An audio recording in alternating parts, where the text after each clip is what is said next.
사랑해보셨죠? 하고 있습니다. 아, 하고 계십니까? 돈도 좀 사랑하라고 좀 말씀드리고 싶어요. 일하기 싫은 건 다 똑같잖아요. 그러니까 일하기 싫으시면은 일 안 하고 돈 버는 방법에 대해서 고민하셔야 돼요. 플렉스 하고 싶으시면은 플렉스 제대로 할 만큼의 투자를 마련하셔야 되는 게 맞아요. 네, 요즘에 제 주변만 봐도 막 돈 모아야겠다, 뭐 투자해야겠다 이렇게 얘기하는 친구들 되게 많거든요. 네. 근데 주식 투자해야 된다, 뭐 부동산 투자해야 된다 이런 얘기 되게 많이 듣는데 초보들이 이런 투자를 하긴 쉽지 않잖아요, 사실. 그래서 사회 초년생들이 어떻게 하면은 재테크를 잘 시작할 수 있을지 좀 들어보고 싶어가지고 작가님을 모셨어요. 사랑해보셨죠?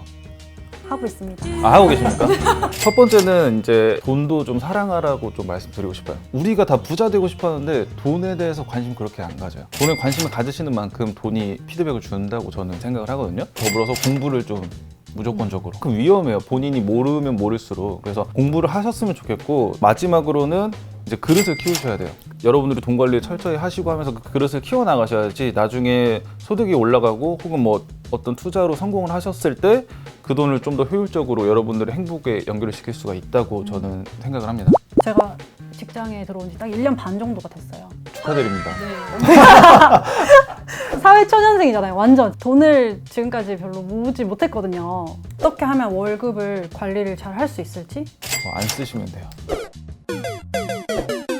근데 본인의 그 소득 대비해서 좀 현명하게 소비를 하시는 게 되게 중요해요. 핵심은 본인이 본인 소비를 얼마나 이성적으로 통제를 하느냐거든요. 그래야지 목돈도 빨리 모이고 그 목돈을 바탕으로 재테크를 해서 재미를 보는 거예요. 재미 느끼면은 빠져들기 제일 쉬워요. 마약 같은? 마약 초월하죠. 아, 초월해요? 아, 마약 초월하는? 아, 이건 제가 해봐서 말씀을 드리는 거예요. 어떻게 저도 좀.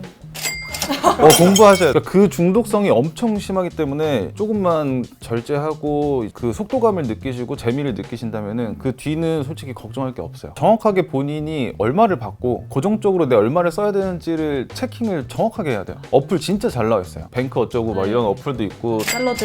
네, 샐러드 그 어플도 있고 진짜 잘 돼 있어요. 계좌나 이런 거 다 연동이 돼서 내가 그냥 카드 뭐 이런 체크카드 긁으면 바로바로 이제 기록이 되게끔 해서 정말 시스템이 잘 돼 있기 때문에 그런 데이터 기반으로 여러분들이 내 들어오고 나가는 돈에 대한 흐름 관리를 정확하게 하시는 게 월급 관리를 잘 할 수 있는 가장 기본이죠. 기본적으로 이렇게 소비 패턴을 파악을 하고 네. 내가 어디서 돈이 새고 있는지 생각을 해봐야겠군요. 저 사실 3개월 전에 제가 신용카드를 만들었는데 저런 내가 돈 관리를 잘 못한다 이런 분들 같은 경우는 신용카드 절대 안 쓰시는 게 맞아요. 정산을 하고 나면 현금이 없어요. 현금 어쨌든 간에 현금이 없기 때문에 또 신용카드를 써야 돼요. 그 습관 만드는데 되게 방해가 많이 되는 요소이기 때문에 그런 자신이 없으신 분들 같은 경우는 절대 만지지 마세요. 진짜. 근데 이게 저는 어쨌든 이제 만든 지 3개월이 됐으니까 쓰다가 안 쓰면 신용등급 낮아지고 뭐 이런다는 얘기가 있던데 신용 점수 낮아지고. 수억을 쓰신 게 아니면 크게 영향이 없어요. 아, 그래요? 수억까지는 저는 못 써봤습니다. 그리고 신용카드 또 쓰지 말아야 되는 이유가 보통 할인 혜택 같은 것 때문에 신용카드 쓰시는 네, 맞아요. 근데 그게 다 전월 실적 뭐 50만 원 이상 이 조건들이 있어요. 꼭 70만 원을 채우고 있어요. 근데 그런 식으로 강제적으로 소비를 하게 되기 때문에 신용카드를 쓰면 안 된다고 말씀을 드리는 거거든요. 전월 실적 70만 원, 50만 원 이런데 혜택 한도가 10,000원, 20,000원 이런데요. 그래서 혜택이 별로 없어요. 근데 그걸 알면서도 계속 70만 원 채우고 50만 원이면 조금만 더 하면 70만 원인데 이렇게 채우고 소비를 부추기는 것 같아요, 진짜로. 저는 신용카드 쓰는 이유가 신용 점수 올리려고 하거든요, 사실. 네네네. 변명인가? 변명이죠. 저 10등급까지 내려갔었거든요. 그러니까 등급 지금 점수제인데 원래 등급제였잖아요. 10등급이요? 네. 마지막 아닌가요? 마지막이죠. 가보시면 알아요. 어떤 색인지. 그 신용카드 발급조차 어렵고 대출할 때 있어서 신용등급이 가장 기본적으로 금리를 조절하는 요소가 되기 때문에 여러분들이 적은 금액 때문에 대출받는 경우 많지 않아요. 전세자금 대출이나 아니면 집 구매 때문에 이제 대출을 받으시거나 거기에서 0.1%, 0.2%는 엄청 커요. 그 이자가 뭐 5년, 10년 이런 식으로 장기간에 걸쳐서 갚아야 되기 때문에 미리 사전적으로 본인의 신용등급, 신용점수 관리를 계속적으로 해주시는 게 맞아요. 그런 데서 신용카드 사용하는 게 도움이 되는 건 맞지만 절대적인 영향을 미치는 건 아니에요. 그거보다는 여러분들이 연체 없이 꾸준하게 뭐 통신비, 공과금 이런 거를 그냥 꾸준하게 납입하시는 것도 좋고 그 연체 안 하는 거 신경 쓰시는 게 더 나아요. 연체하면은 10등급까지 떨구는 거는 진짜 쉬워요. 그냥 꾸준하게만 하시면 돼요. 여러분들이 무난하게만 올릴 수 있나요? 활동하셔도 2등급까지는 충분히 가요. 신용정보 평가회사들이 있잖아요. 두 곳이 있는데 우리나라에 기본적으로 그래서 그 회사들이 평가를 각자 기준으로 하는데 내가 봤을 때 3등급 정도 돼야 되는데 지금 5등급이야. 그럼 이의 신청해서 조정도 가능해요. 저축은행이랑 네네. 상호금융에서 만드는 상품 있잖아요. 근데 이게 저는 되게 위험할 것 같거든요. 제2금융권이잖아요. 어떻게 보면. 그런 인식이 되게 많아요. 근데 저는 안타까워요. 되게 선입견이고 편견이거든요.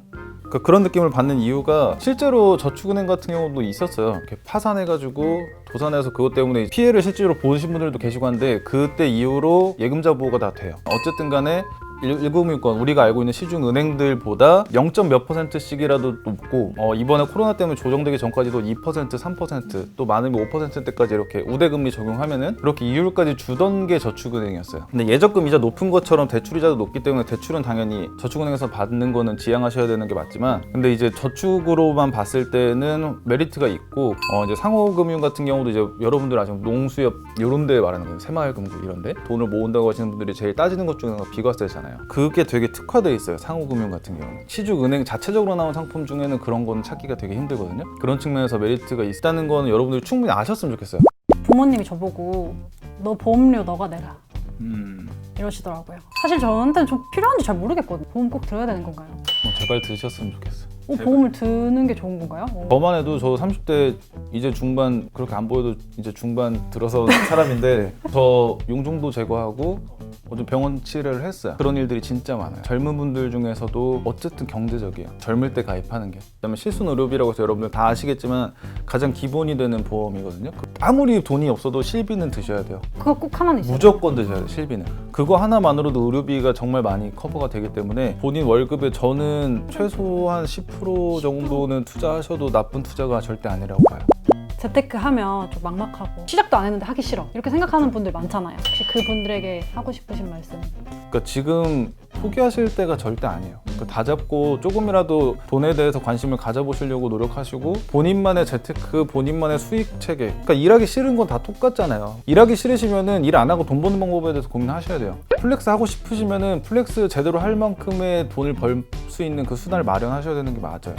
플렉스 이거 진짜 TV에 나온 지 얼마 안 되는데 네. 저 진짜 예능 제작하시는 분들이 좀 자제해 주셨으면 좋겠어요. 이거 진짜. 아니 왜냐면 이게 프레임이라고 하잖아요 우리가. 근데 되게 좋게 비춰주고 있는 건 맞아요. 그런 프레임에 빠져드시면은 진짜 슬픕니다. 플렉스 진짜 하고 싶으면 아까도 제가 말씀드렸고 플렉스 하고 싶은 만큼을 목표로 두고 재테크를 통해서 그만큼 모으신다면 플렉스 하세요.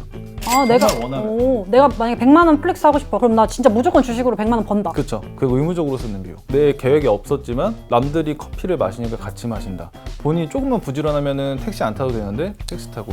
저는 그게 엄청 컸어요. 야근을 하고 한 12시쯤 돼서 택시 타고 가는데 그 택시 안에서 29cm 무신사 열어가지고 무조건 결제해서 다음 날이나 다다음 날 집에 오게 만드는 거예요. 이럴 거면 야근을 안 하는 게 나아요. 야근하고 싶지 않습니다. 충분히 통제할 수 있는 비용들만 컨트롤을 하시고 그것만 신경을 본인이 쓰고 계신다면은 거기에서 나오는 여윳돈도 생각보다 크고 5만 원 내지 10만 원만 여러분들이 한 달에 그런 식으로 신경 써서 세이빙 할 수 있으셔도 10만 원씩이라고 치면은 그것만 해도 엄청 커요. 120만 원이에요. 플렉스 하세요. 소비성 저축이라고 하거든요. 쓰기 위한 저축. 흘러나가는 그냥 무식의 그런 흐름 때문에 나가는 돈들을 모으셔서 하시기를 간곡히 부탁드립니다.